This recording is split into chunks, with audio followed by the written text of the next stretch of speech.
Well, everybody and their brother on the right now is looking for Florida real estate, and understandably so. Governor Ron DeSantis, the Florida Republicans, of which we're about to have one on, they seem to actually have their head on straight, while the rest of the Republicans in America do not. Here's Heavy D.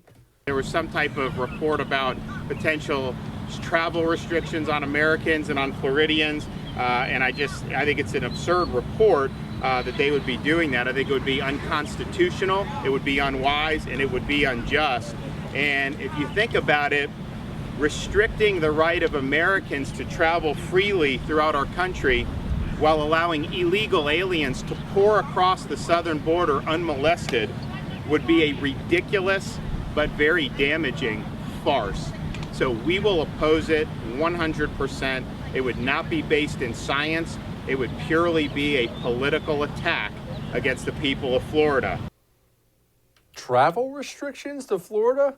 I'm anxious to hear what our guest has to say about that. Joining me now, Florida State Rep Anthony Sabatini. How can they even consider such a thing? This is just an anti-Florida thing, right? This is not about COVID. Absolutely, Jesse. This is a completely political attack. Florida's done amongst the best in the nation for its COVID response. And this is a smart and evil, but kind of smart way for them to try to single us out and harm us for having what I think is the conservative, responsible Republican answer to how to handle a pandemic.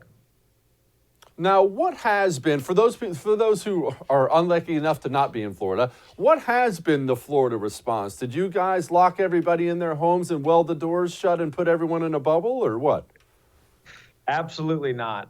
Florida, we took what I think most Republicans should have done, which is to believe in individual responsibility, free market, and just trusting people, trusting communities to make their own decision, local decisions. There was basically no heavy hand from the state government, but even at the local government, DeSantis, who I think is the best governor in the country, restrained some of the crazy local counties and cities from doing some of the stuff that they've been doing around the country. So overall, we've had a lot less government involvement with the COVID response and a lot more sort of common sense, individualistic thinking on how to respond and how to act.